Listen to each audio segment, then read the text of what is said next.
The quality of schooling has changed after the war. Some child laborers have suffered from injuries or were exposed to sexual harassment. They become traumatized and not at all interested in.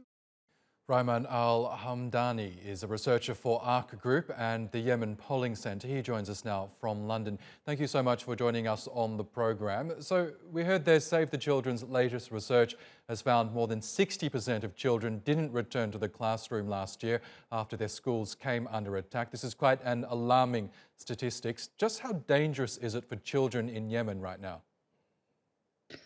I think considering that the words that have been described to describe the conflict in Yemen, such as the world's worst humanitarian disaster, the numbers that are coming out of 60% of children are unable to achieve, or rather, be given a chance to reach their dreams. I think it's obviously very dangerous to be a child in Yemen right now, particularly for young girls as well. And obviously, these things, or rather these threats against the people in Yemen, have only been exacerbated during the conflict. I think the increase in hostilities and the rising levels of violence cannot be only solely attributed to the conflict itself, but obviously the politicization of the conflict and its exploitation by the main parties, even prior to the conflict, by targeting education or by purposely neglecting educational rights for children. And so I think all parties in the conflict have made it very dangerous for a child to live, in a sense that, okay, maybe they might be able to live in somewhat of a security vacuum that is created by other targeted, recruited children, perhaps. But as a child who is fundamentally given the right, or should be given the right, to study and learn and be treated as a child, has been taken away from all Yemeni children by all the warring actors.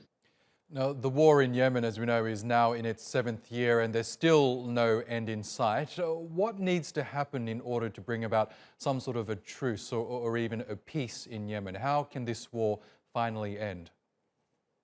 I wish I could really answer that. That would be to a solution right now. But I think we have to look at the conflict. Obviously, it's been at a stalemate for the past 5, 6 years, and obviously now the stalemate is sort of breaking down.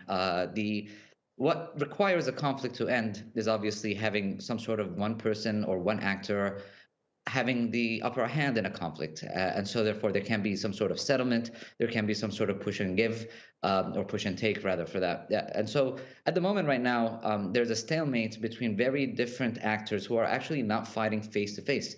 For instance, there's tensions between northern and southern Yemenis, but the conflict that's around these tensions is not really seen by northern or southern Yemeni people, but between the political, or rather regional and global actors that back them up. And so in order for a solution to begin, or rather to start rather fostering a solution, we would need to have the regional players sort of try to push as much power or leverage on their proxies, or rather their own actors or their interests on the ground.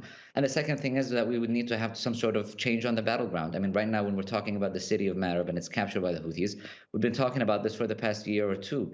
And the Houthis will not enter a peace negotiation with the international recognized government because they're almost won the war. So what needs to happen is that we need to have one, perhaps, and the violent aspect is that there needs to be a shift of power. So therefore, the negotiating table can move forward. Alternatively, if there's a serious will for peace, then all the regional actors, with the support of multi-regional actors, can perhaps put some pressure on the local actors to reach some sort of negotiated, settled, and a negotiated agreement.